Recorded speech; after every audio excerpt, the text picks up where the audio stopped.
इस एपिसोड की शुरुआत में हमें तांजीरो को दिखाया जाता है जो ड्रीम वर्ल्ड से बाहर निकलने के लिए अपना गला काटने ही जा रहा था। अभी हम उस लड़के को देखते हैं जो तांजीरो का स्पिरिचुअल कोर ख़त्म करने के लिए आया हुआ था। उस लड़के को तांजीरो के सोल से उसे स्पिरिचुअल कोर के पास ले जा रहे थे। फिर वो लड़का कहता है कि यहाँ की हवा आसमान कितना साफ़ है, यहाँ बहुत अच्छा लग रहा है। फिर वो लोग तांजीरो के स्पिरिचुअल कोर तक पहुँच जाते हैं। वो लड़का तांजीरो की सोल से पूछता है कि तुमने मुझे यहाँ क्यों लेके आए। तो तांजीरो की सोल बताती है क्योंकि तुम इसे ढूंढ रहे थे। यह सुनने के बाद वो लड़का रोने लगता है और कहता है कि मैं इतने साफ दिल वाले इंसान के स्पिरिचुअल कोर को क्यों डिस्ट्रॉय करना चाहता हूँ, आखिर क्यों। तभी इतने में ही तांजीरो सपने में अपने गले को काट देता है और सपने की दुनिया खत्म होने लगती है। वो लड़का एक बड़े गड्ढे में गिरने लगता है। तभी तांजीरो की सोल उसे बचाने के लिए जाती है।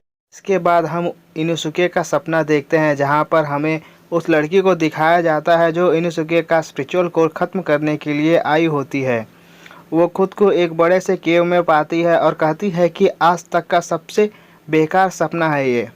तभी वहाँ पर इनोसुके भी आ जाता है और वो उस लड़की को मारने के लिए दौड़ाने लगता है। इसके बाद हम जेनित्सु के सपने में एक लड़के को देखते हैं जो जेनित्सु का स्पिरिचुअल कोर ख़त्म करने के लिए आया होता है। वो कहता है कि यहाँ पर इतना अंधेरा क्यों है और स्पिरिचुअल कोर कहाँ पर है। तभी वहाँ पर डरावनी शक्ल बनाकर हाथ में कैंची लेकर जेनित्सु उस लड़के के पीछे आ जाता है और वो लड़का जेनित्सु को देखकर बहुत डर जाता है।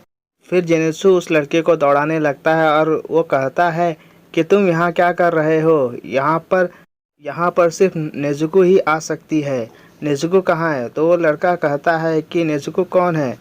तब जेनित्सु उस लड़के पर अटैक कर देता है और कहता है कि यहाँ पर नेजुको के अलावा और कोई भी नहीं आ सकता। इसके बाद हम तांजीरो को देखते हैं जो अपने सपने से चिल्लाते हुए बाहर आता है और कहता है मैं अभी भी जिंदा हूँ। तभी तांजीरो अपनी बहन को देखता है और पूछता है तुम ठीक तो हो।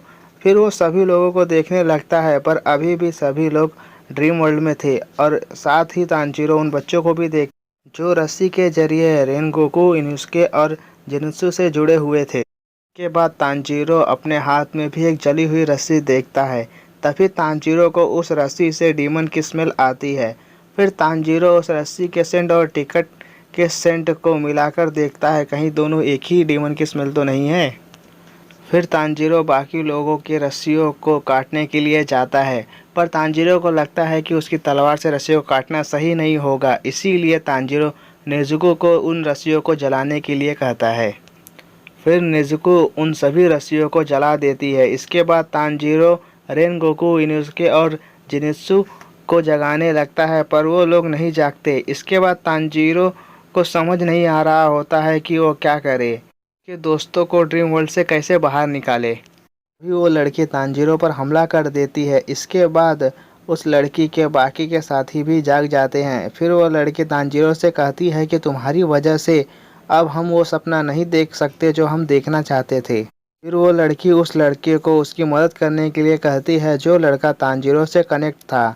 तब तांजीरो सोचता है कि यह कितना बेकार डीमन है जो इन बच्चों के कमज़ोर सोल का फ़ायदा उठाकर अपना काम करवा रहा है। फिर तांजीरो कहता है कि उसे लड़ना होगा। इसके बाद तांजीरो उन बच्चों पर हमला करके उन्हें बेहोश कर देता है और कहता है कि यह मेरा भी सपना है कि मैं अपने परिवार के साथ हमेशा खुशी खुशी रहूं। अगर मेरा बस चलता तो मैं कभी भी उस ड्रीम वर्ल्ड से बाहर ही नहीं आता। इसके बाद हम उस लड़के को देखते हैं जो कहता है कि तुमसे मिलने के पहले मैं लोगों का शिकार किया करता था पर इस वजह से मैं कभी उनका दर्द समझ नहीं पाया, पर तुम्हारी वजह से मुझे पता चला कि एक अच्छा इंसान और सच्चे दिल वाला इंसान कैसा होता है। उस डीमन से लड़ते समय अपना ध्यान रखना। फिर तांजीरो म्यूजियम ट्रेन के छत पर चला जाता है और नेजुको को ट्रेन के अंदर रहकर बाकी लोगों को नींद से बाहर निकालने को कहता है। फिर तांजीरो उस डीमन के स्मेल का पीछा करते हुए उसके पास पहुंच जाता है। इसके बाद हम उस डीमन को देखते हैं जो तांजीरो से कहता है कि तुम नींद से कैसे बाहर आ गए। फिर वो डीमन तांजीरो का मजाक उड़ाते हुए कहता है जब सारे इंसानों के हैप्पी ड्रीम के बाद जब उनका सामना उनके सबसे डरावने सपने से होता है तो उस इंसान के पास कोई होप नहीं रहती और उसके चेहरे पर सबसे ज़्यादा डर होता है और वो अपने आप को एक फेलियर समझने लगता है। देखकर मुझे बहुत खुशी मिलती है।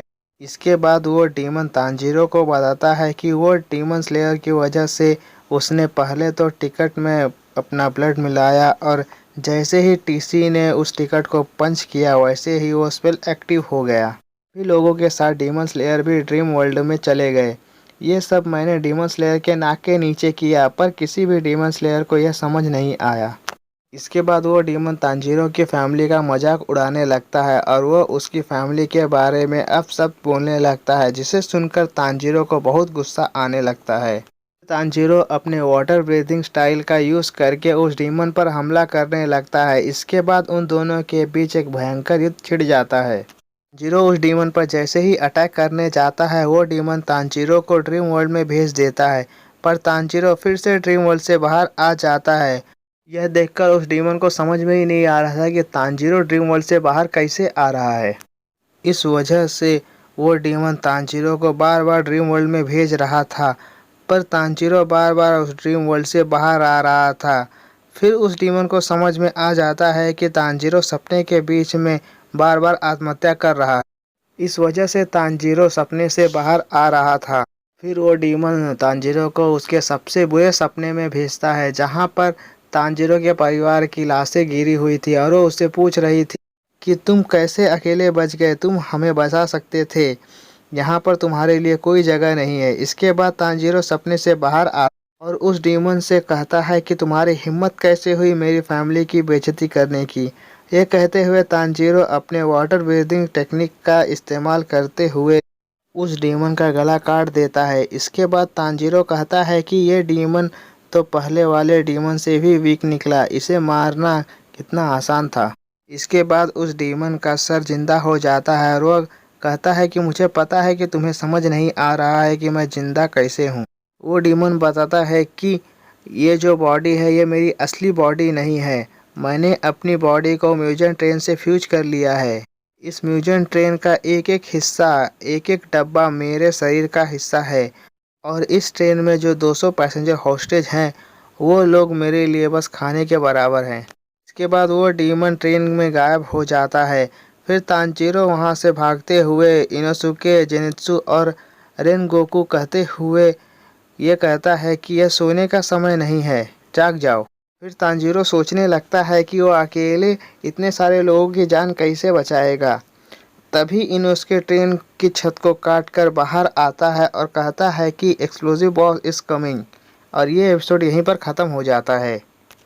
अगर आपको हमारी वीडियो पसंद आई हो तो इस वीडियो को लाइक कीजिए और हमारे चैनल को सब्सक्राइब कीजिए। अगर आप यह वीडियो फेसबुक पर देख रहे हैं तो हमारे पेज को लाइक कीजिए। Thank you for watching.